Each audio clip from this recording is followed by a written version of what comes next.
Hello friend, how are you? I hope you all are fine and welcome back to my channel MES Creative Group। तो start करते हैं AutoCAD 2020। आज मैं आपको जिस command के बारे में बताने वाला हूँ उसका नाम है सिलेक्शन। सिलेक्शन बेसिकली AutoCAD में दो तरह की सिलेक्शन होती है। एक तो होती है विंडो सिलेक्शन और दूसरी होती है क्रॉसिंग सिलेक्शन। विंडो सिलेक्शन और क्रॉसिंग सिलेक्शन की अलग अलग खासियत होती है, ठीक है। और अभी मैं आपको बताता हूँ कि उनकी क्या क्या खासियत है दोनों की। तो जैसे ही हम अपने माउस का लेफ़्ट क्लिक करके तो लेफ़्ट की तरफ मूव करते हैं अपना माउस, तो ये है हमारी क्रॉसिंग सिलेक्शन। और जैसे ही हम माउस का लेफ़्ट क्लिक करके राइट तरफ मूव करते हैं माउस को, तो ये होती है विंडो सिलेक्शन। अब बताता हूँ कि इन दोनों सिलेक्शन में क्या फ़र्क है। ये जो हमारी क्रॉसिंग सिलेक्शन है, इसमें अगर ऑब्जेक्ट थोड़ा सा भी टच हो जाए तो ये पूरे ऑब्जेक्ट को सिलेक्ट कर लेता है। जैसे कि अभी मैं आपको करके दिखाता हूँ कि वो कैसे सिलेक्ट करता है। और इसी तरह अगर हम विंडो सिलेक्शन करते हैं तो जिसमें ये उसी सब्जेक्ट को पूरा सिलेक्ट करेगा जो कंप्लीटली उसके अंदर होगा। अभी मैं आपको दिखाता हूँ। ये हमने लाइन की कमांड दी, एंटर किया और लाइन लगा लिया हमने। ये कुछ भी पैटर्न की आप लाइन लगा के चेक कर सकते हैं क्या।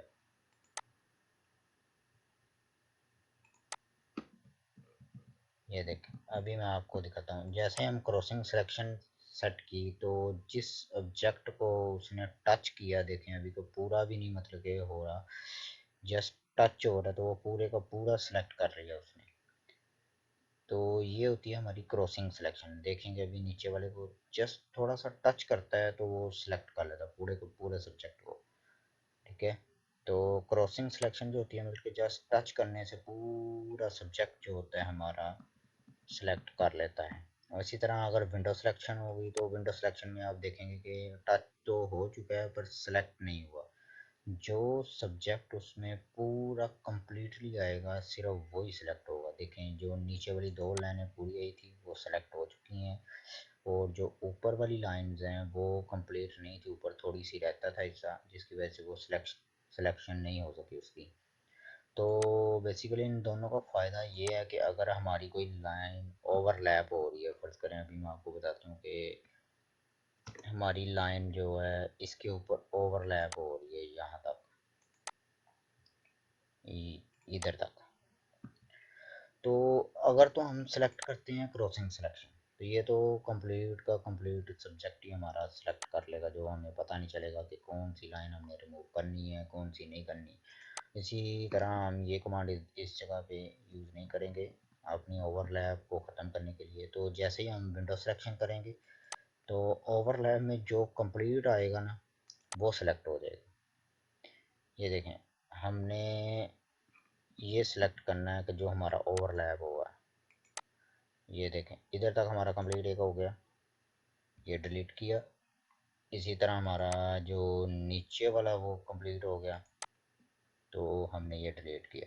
इन दोनों कमांड का फ़ायदा ही ये है कि एक तो आप चाहते हैं कि मतलब कि कोई डॉट वगैरह हो आपकी शीट के ऊपर, तो मतलब कोई जस्ट जस्ट छोटा सा डॉट हो, जस्ट इतना का, जो आपको जूम आउट या जूम इन करने से नज़र नहीं आ रहा। तो इसको डॉट वगैरह को ख़त्म करने के लिए हम क्रॉस सिलेक्शन यूज़ करते हैं कि जैसे टच हो उसको तो ये पूरे का पूरा सब्जेक्ट जो है वो अपना सेलेक्ट करके उसे डिलीट कर सकें। और अगर तो आप ओवरलैप ख़त्म करना चाह रहे हैं तो आपको विंडो सिलेक्शन यूज़ करनी होगी। तो आज के लिए गाइस इतना काफ़ी है। सिलेक्शन की कमांड बहुत ज़रूरी है आपको अगर इस्तेमाल कर रहे हैं ऑटोकैड। तो अगर आपका ओवरलैप हो जाता है तो आपको सिलेक्शन की कमांड का पता होना चाहिए कि कौन सी सिलेक्शन जो है किधर यूज़ करनी। ओके फ्रेंड्स, अगर आपको वीडियो अच्छी लगी तो वीडियो को लाइक करना, अगर चैनल मेरा आपने अभी तक सब्सक्राइब नहीं किया तो सब्सक्राइब करना और बेल के आइकन को लाजमी क्लिक करना, ताकि जैसे ही मैं नेक्स्ट वीडियो अपलोड करूँ तो आपको मेरा नोटिफिकेशन मिल जाए।